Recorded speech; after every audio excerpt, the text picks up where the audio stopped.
Julia, thank you so much for being here. No worries. Thank you for inviting me. Julia, you've worked in marketing for a long time and in a lot of different Very- places. Yeah. Do you feel like the marketing culture is very different in different regions and you have to approach your clients in different strategies in a different way? So I think I would preface it first by saying growth marketing rather just marketing because when I was like in startup environment, when I was working for someone else's startup, it was kind of pretty clear that marketing and growth marketing can be used interchangeably. But then I went into like a broader world. When people talk about marketing, they think about something like touchy and feely, Yeah. and I cannot relate to that at all.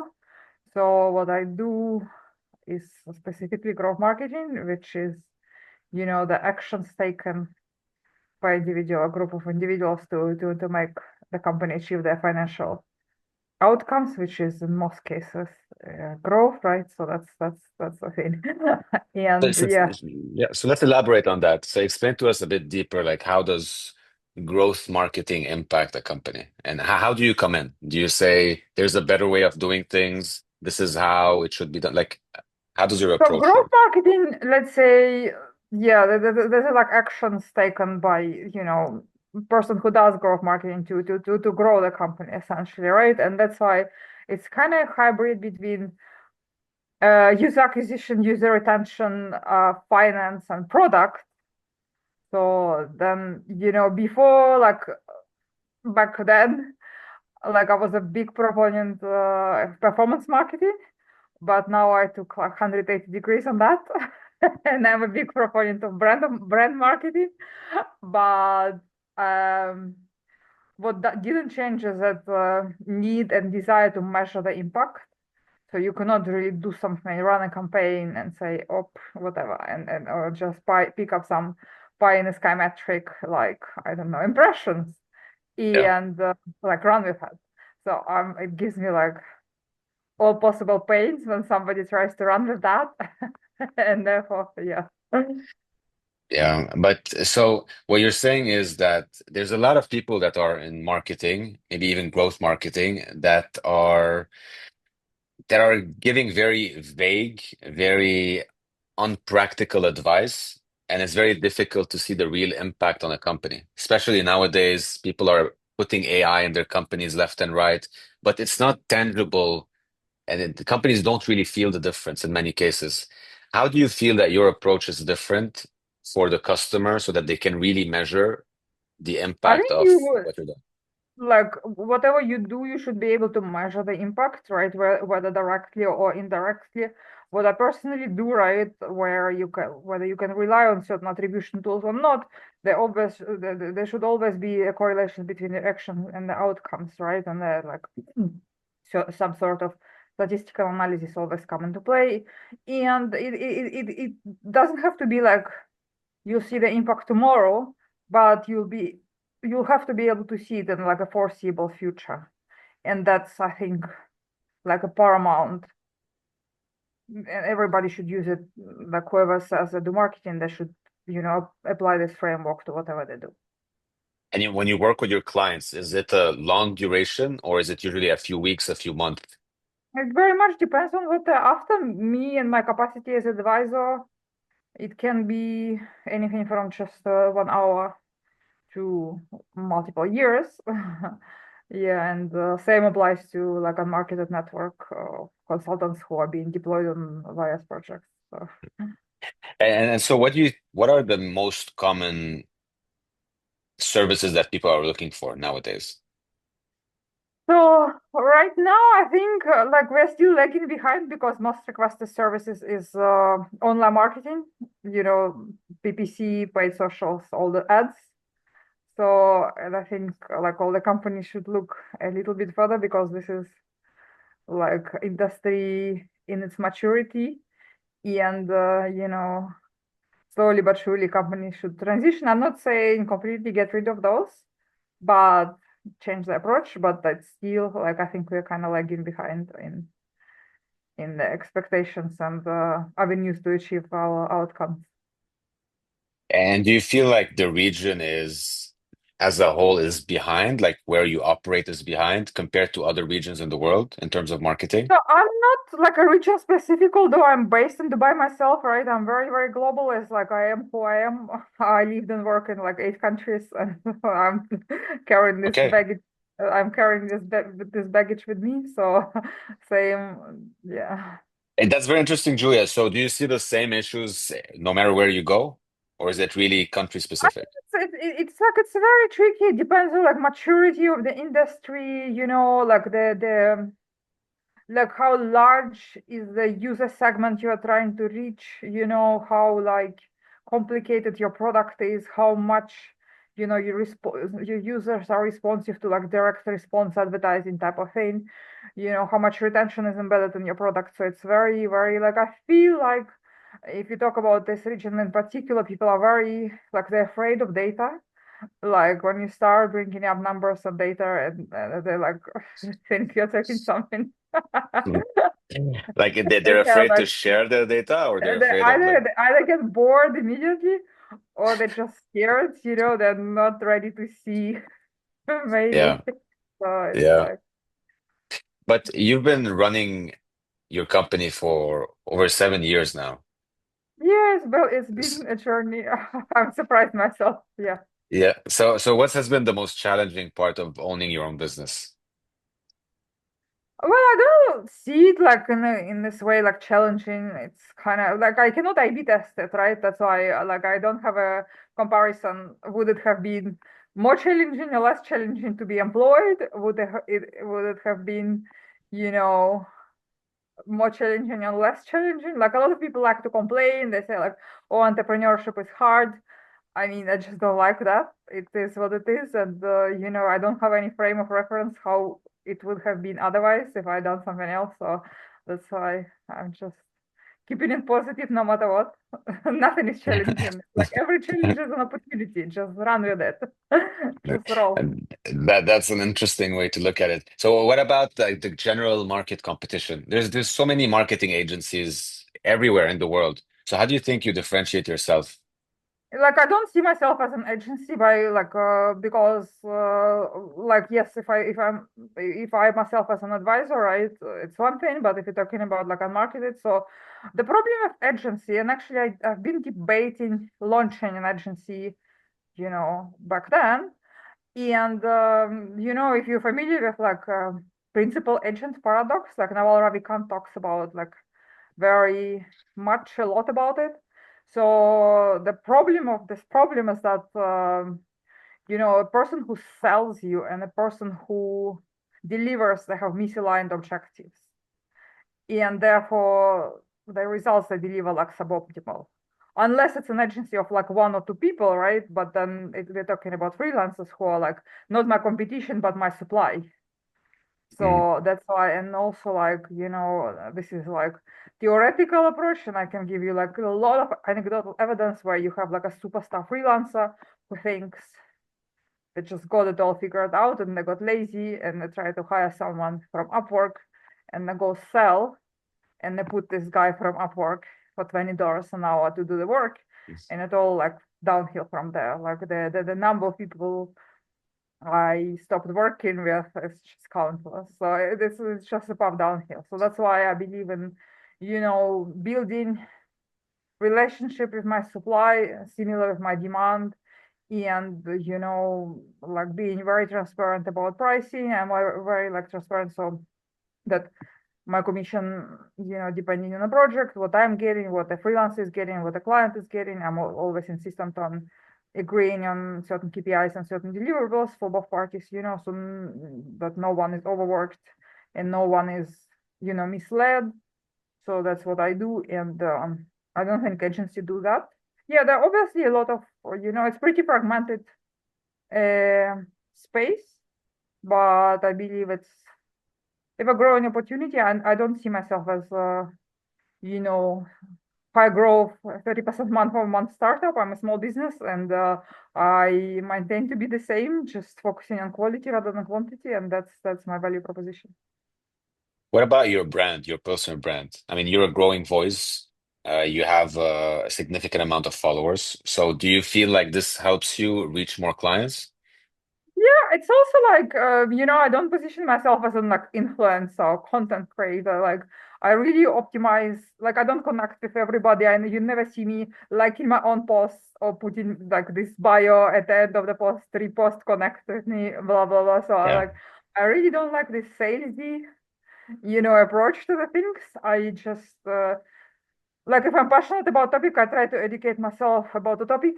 I share about this, and then I try to connect with people with whom I can uh, develop relationship and just have a good conversation. And that's my KPI. It's not the number of followers. It's not a number of impressions. It's the positive conversation I'm having with people, and that's what I track. And I see the what's important for me, performance on my posts. So yeah, I mean, obviously, it translates into revenue. I wouldn't lie, right? It's very pleasing to see that people who followed me, they became my clients on supply, or like my supply side, my contractors. That's really beautiful and nice, and that's what I keep on doing. But that's not like that's the outcome. The real reason for me to create LinkedIn content is because I read a lot and try to educate myself on everything. I'm like super passionate about AI right now, and that's why like I'm reading tons of stuff, and I just keep it in my head. I post Post it, it for and the yeah, world. yeah. So pretty Is much. so, Julia, how important do you think it is for companies to also have a growing brand on social media? Because a lot of companies are very big, they make a lot of money, but they might have like a very small um, footprint in social media. Do you agree or disagree with that? I think it depends. Like the more things are getting commoditized, the more the easier it gets to launch a software, the easier it gets to launch a new product. All like it's much difficult to create a moat.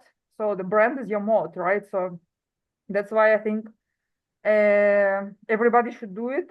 How much they should invest in it depends on what they're selling, and what are the other unique selling points of the product. But yeah, I think it should be done. So talking a bit about relationship with your clients that you mentioned, how important is that relationship with your client? Is it just transactional, or are they people that you keep seeing and it's more than just hello, this is how much you owe me, goodbye. Like how does this Yeah, relationship I actually wouldn't say work? we go for coffees every week. Like some Eh, people I never Same. met. Yeah. And but it's a relationship in terms of I believe in like everybody should win. It should be mutually beneficial, and that's why I am like closely curating all the workflow in terms of like what's being delivered, and everybody should receive what they signed up for. That's I think my contribution, and that's like a relationship part of this business thing, and like transactional, and yeah. How do you feel about the past couple of years? AI has been everywhere, changed many industries. Marketing is maybe one of the biggest. Do you feel like do you feel like your clients are well educated on the subject, and are they ready for this new wave of technology? Some are, some aren't, right? They're like everybody is jumping on the bandwagon of ChatGPT, right? Yeah. And but yeah, I think a lot of people, I think myself including, also it's very difficult technology, right? And it's like, every day something going on, and unless like your name is Sam or Mira, then like we all really have no idea. Yeah. Yeah. Yeah. But do you see this like changing the way you operate? Because there's like so many new tools today that Yeah, what I you mean, look, marketing never gonna be the same. Therefore, like my couple of last posts about like how it's gonna change, and yeah, a lot of things. But It's like all these waves. Like in 2010, we were sitting in a wave of like mobile marketing, right? And mobile marketing was like a mod, right? Because it was more technically sophisticated than like just a normal online marketing, right? You can do a lot of things which would put you in advantage, compared to your competitors, like a new playground, like App Store, right? And then App Stores and like what you can do with Google and Apple, and yeah, and all like the whole, generation of marketers were brought up on mobile marketing and and stuff. But then it like the industry matured, everybody knows how to do like mobile marketing, right? Everybody like forcing these mobile apps down people's throats and it just okay, so that's it, like the industry matured and like it's gonna decline essentially, or like it'll stay where it is now, right? So the same, like now everybody's talking this AI agents, right? Let's build agent for that, agent for this.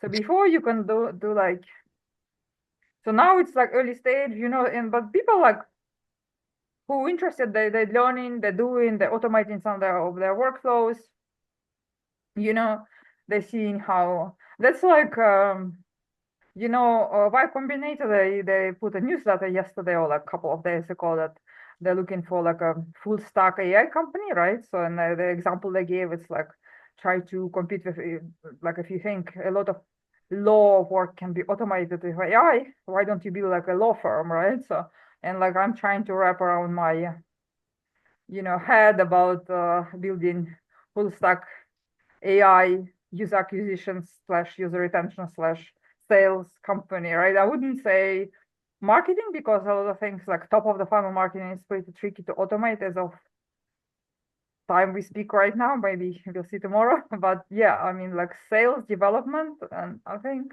there is something to it. And let's see if I can pull it off.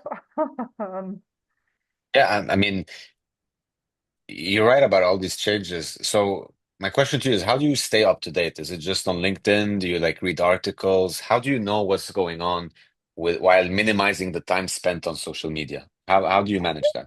like I think they have like the thing of the advent of all these AI tools, uh, you can read a lot of content because you have like your helper to summarize the content. Like I'm always like a bit of scientifically minded, so I always was a fan of like reading, you know, scientific papers or like, this S1 filings from IPO from successful companies. So, it took me like a lot of time to before like to read this and analyze that and see now like upload, read it. Okay, just double check, run it by multiple tools. Like there's so many, serious scientific research is being put out for people to read, and it's not some influencer on, like LinkedIn or whatever. It's just a serious, like a scientific, paper by established academic institution or like something like Google DeepMind, right? So I read that. This is like my point of reference, and then I follow a couple of creators of like YouTube and then LinkedIn and try to, but you can literally like, I spend at least an hour a day of reading. It's just booked in my calendar. It's not movable. I mean, it's movable, but it's not removable unless, yeah. So like I have 1 hour, at least 1 hour block to read stuff. And then, yeah. So, Julia, I'll end it this. You said you work in multiple countries, and it seems like you have a very fast-paced life. So, I'm going to ask you, are there any instances where clients came to you and you rejected them for some reasons? Yes, like if I just cannot help them, I would reject them. Like I actually question the like business model, because if there is no product market fit, you cannot do really marketing. You cannot grow something like, this putting lipstick on a pig.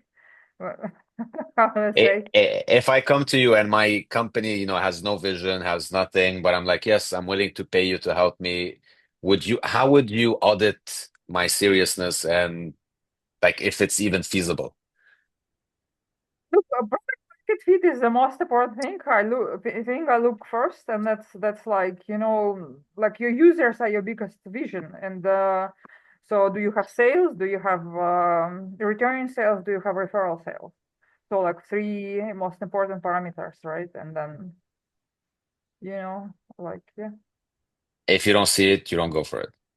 Like, I'll be very transparent. And if they say yes, I would still want to hire someone to do something. Like, personally, I would never involve with with free product market fit company. Yet, I mean, we all in here for money. Let's be very transparent about that. I'll advise about risks and costs and benefits. And if they still want to hire someone, they will hire someone if this person, agrees to do something for them. But yeah, I will warn them about the potential of negative results of whatever the engagement is. So yeah, thank you so much for your transparency and thank you for doing this. It was really fun talking to you. Thanks for inviting me. Have a good day.